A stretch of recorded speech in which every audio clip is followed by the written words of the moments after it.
Alright, so really interesting day today in the markets. The markets are ripping higher and we have kind of a muted response in our portfolio. Why? Well, three reasons. We'll tell you the first. The SPY. We've got long August 5 puts, and as you might imagine, as the markets rip higher, the puts that we bought to protect ourselves are worth less and less. But the bottom line is, it's kind of the cost of doing business. And if you don't pay to insure your portfolio and the markets go down and you have no hedges and you're long, then it's painful.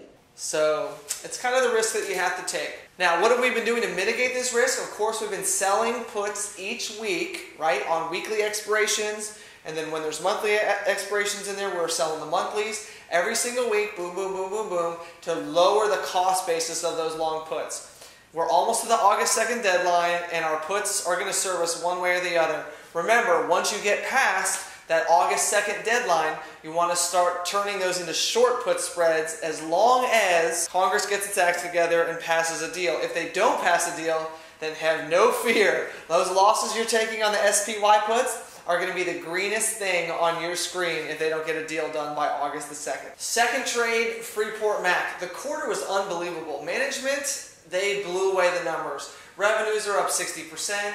EPS is up 100% year over year. They only have, they paid off $1.2 billion in debt on the quarter, and they now have more cash than debt on the balance sheet.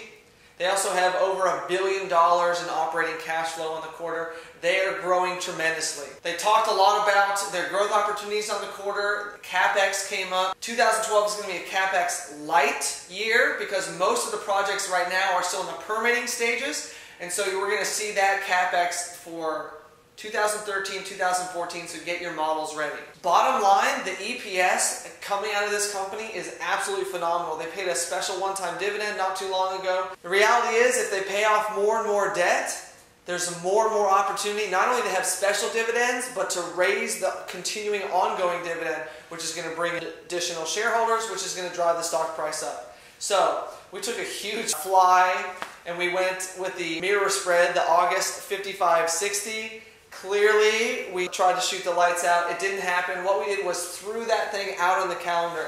For 20 cents extra per spread, we threw the call spreads all the way out to January 2012. That's going to give us plenty of time to be right, and it should be a time of the year when all stocks are moving higher and working together. Second thing that we did with the short put spreads, threw those things out on the calendar. You add one spread and you get paid an additional just over $100, maybe 130, 150 bucks. Not a bad trade. So the reason that we keep position size appropriate is so that when we have to do trade repair, you don't get yourself in a situation where you have to be right or you're going to blow up your portfolio.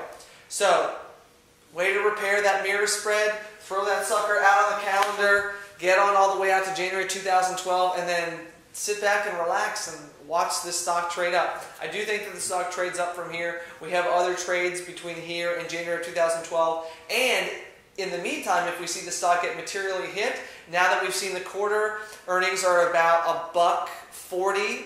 Multiply that by 4, you're going to get close to $6 in EPS. You give this thing a 15 multiple, and the stock trades at? The stock trades at $90, guys. So, I mean, really, I shouldn't be too worried about the in-the-money put spread at this point that I'm short, or the out-of-the-money call spread. But it's going to take time. So the reality is that not all trades work all the time over the time frame, but most of the time it's your timing, not your trade, that's the problem. So throw that sucker on the calendar, boost up the put spread side of things, and then sit around and wait for the math to do its job. Alright, F5 is a hideous, nasty, disgusting, ugly, stinky, smelly mess today.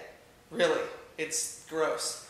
So the stock is down like $12 a share. That 120 stock print that we saw a couple days ago is but a distant memory at this point. The stock sits around $98, $99 a share. Thankfully, not all is lost. We actually put on a long put butterfly going into the close yesterday, a 110, 105, 100 put butterfly. Remember, that's one 110 put, two 105 puts, and one 100 put, right? That's what makes up the butterfly. So you've essentially just got a long put spread and a short put spread, right, on the same stock, and there's $5 in between each wing, okay? What we did was we took the bottom half of this thing and threw it all the way out on the calendar. Threw it, of course, to, that's right, if you said January of 2012, you'd be right. So we threw that out to January of 2012, and we kept the long, in-the-money put spread. What's this going to allow us to do? Well, of course, we think that we're just wrong on our timing, not on the stock. In fact, F5's conference call was extremely bullish.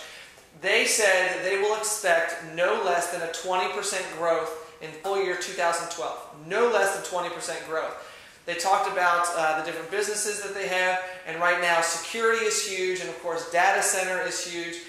They really like what's in their pipeline. In fact, one of the things they did which brought down the stock today is they really tempered the guidance for the next quarter. They applied their proprietary formula to figure out of the projects that are in the pipeline, how many of those are going to be actually paid in revenue by the end of the quarter. And they actually took that number down specifically to be very conservative. The other thing was they were asked several times about their exposure to reduced government spending. And they admitted that while there may be some slippage, all that does is take the revenue from one quarter and put it into the next quarter. And that they, of all the competitors, are in a really strong position to continue to work with the government. Why? Because what they do means better, cheaper, more efficient infrastructure. The other thing is on their web accelerator, they have a huge launch coming out that the speeds that are going to be achievable through their new web accelerator software and solutions is a dramatic improvement over what they currently offer. And so there's going to be a refresh cycle. They talked about the customer loyalty. They talked about people being repeat buyers. They talked about the lack of competitors in their space, meaning that when they go up against somebody else, the competition isn't able to provide the same product and service at the same competitive price. So they're winning against their competition. They're offering great products and services. They've seen repeat customers that come back because they've been that happy with the product and service. They didn't get nearly the hit in Europe that some thought they would. And Japan was actually strong on their quarter. And what they're seeing is the rollout is initially happening in Japan, and then they're getting calls from companies in other Asian countries that want to come in and do the same thing that they're hearing people talk about in Japan. All of these are great growth drivers in the future for F5. So what did we do today? Again, you take the bottom half of that put butterfly, throw that sucker out on the calendar, so you end up with an in-the-money 105, 100 short put spread. You just increase that position by 1, you get paid about $150 to do it. Then, bada bing, bada boom, what you paid, 50 cents for yesterday, should now be worth $5 by August expiration as long as the stock stays under 105. Okay, so that's the goal. Near term, stay under 105, and then throw the other half out on the calendar to January 2012. The other thing that you can do to make up the loss on those weekly call spreads, we had the 120, 125 weekly call spreads that expire tomorrow. Clearly, they're going to be worthless. Sell 90, 85 put spreads in enough to break even or even make a small gain. So that's how you do it. So we're selling 90, 85 put spreads against our weekly call spreads that are going to expire worthless. We threw half of our butterfly out on the calendar.